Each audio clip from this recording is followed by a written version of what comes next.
का, साथ ही bell icon दबाना ना भूलें।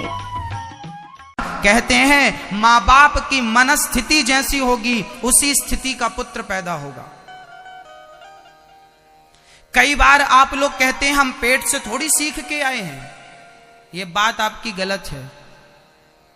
मेरी मां कुछ चीजें पेट से ही आती हैं, हां या ना। हमारे हिंदू धर्म में शास्त्र कहते हैं, हमारे यहां महाभारत में एक चर्चा है। वो चर्चा है कि जब महाभारत का युद्ध हुआ उसमें अभिमन्यु का नाम सुना होगा आपने। अभिमन्यु ने चक्रव्यूह में जाना कहां सीखा था बताइए?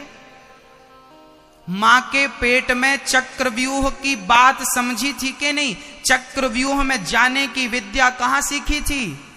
याद रखना मेरी मां, स्त्री जब गर्भवती होती है तो केवल बच्चे को पेट में नहीं रखती, बल्कि बच्चे की पूरे भविष्य को आज वहां पर वो संस्कार के माध्यम से उसे रोपित करती है। देखिएगा, पीपल का बीज कितना बड़ा होता है ये बताइए, बताइए।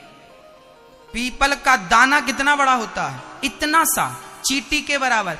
पीपल का इतना सा दाना होता है, उस इतने से दाने में इतना बड़ा वृक्ष छिपा रहता है कि नहीं? हां या ना?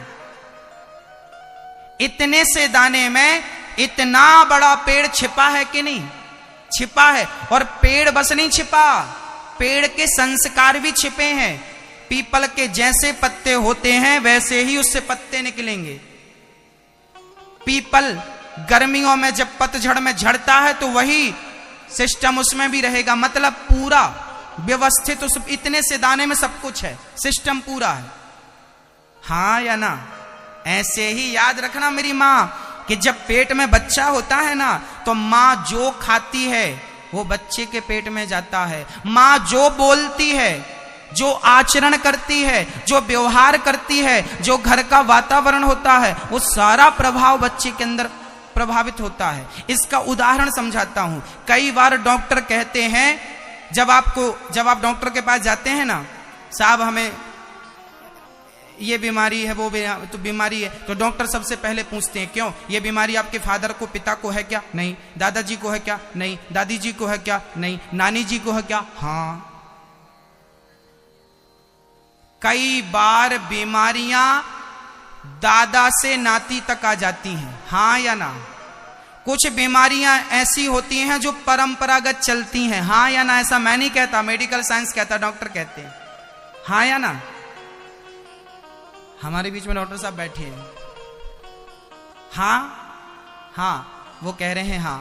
बस मेरी मां, कुछ बीमारियां ऐसी होती हैं जो दादा से नाती तक पहुंच जाती हैं। यदि पिता की बीमारी बेटे को आ सकती है, यदि मां की बीमारी बेटे को आ सकती है, तो मां बाप के संस्कार क्या बेटे को नहीं आएंगे? मां बाप के पूरे संस्कार मां बाप के बच्चों तक पहुंचेंगे, क्योंकि मां बाप का खून ही तो बेटे का खून है। बेटे का ग्रुप क्या होता है? ब्लड ग्रुप या पिता के हिसाब का होता है या मां का होता है? यदि मां का ब्लड ग्रुप बेटे को आ सकता है, पिता का ब्लड ग्रुप मां को आ सकता है, पिता की बीमारी बच्चे को आ सकती है, मां की बीमारी बच्चे को आ सकती है, तो मम्मी पापा का क्रोध भी बच्चे के अंदर आ सकता है, मम्मी पापा की वासना भी बच्चे के अंदर आ सकती है, और मां बाप के अच्छे संस्कार भी बच्चे के अंदर आ सकते हैं। संस्कारों का बीज जन्म लेने के बाद नहीं, गर्भावस्था में बोना चाहिए। ये हम नहीं कहते, साइंस भी कहता है और शास्त्र भी कहते हैं। कयाधु भगवान का नाम लेती लेती गर्भवती हुई, इसलिए बच्चा गर्भ जब पैदा हुआ तो नारायण का भक्त पैदा हो गया। इसलिए हमारे भारत में कहा गया है कि गृहस्थों को शादी के बाद सबसे पहले आप भगवान का चिंतन करें। आजकल शादी के बाद शादी हुई और लेके चले गए, चलो हम यहां जा रहे हैं वहां जा रहे हैं, मतलब शादी हुई और सीधा भोगों की ओर बढ़ जाता है। हमारे भारत में यह विधान नहीं था। हमारे यहां पहले परंपरा थी, शादी करो, इसके बाद कम से कम सत्यनारायण भगवान की कथा तो सुन लो, घर पे एक हवन तो कर लो, घर पे एक छोटी सी पूजा तो कर लो। पूजा पाठ के साथ जब गृहस्थी की शुरुआत होगी तो तुम्हारे बेटे संस्कारी ही होंगे। माँ बाप का संस्कार यही है जो बच्चे को संस्कारी बनाता है। आज भोग प्रधान गृहस्थ हो गए, अब हम क्या करें। पहले भक्ति प्रधान गृहस्थ थे। पहले के मम्मी और पापा भगवान का भजन करते थे तो बच्चे भी भजन करते थे। आज मम्मी पापा आज भोगी हैं तो बच्चे भी उसी प्रकार के भोगी बन रहे हैं। पहले शादियां क्यों की जाती थी? केवल संतान उत्पन्न करने के लिए, अच्छी संतान पाने के लिए विवाह किया जाता था। और आज केवल भोग भोगने के लिए विवाह किया जाता है। से थिंकिंग ही बदल गई उसके पीछे।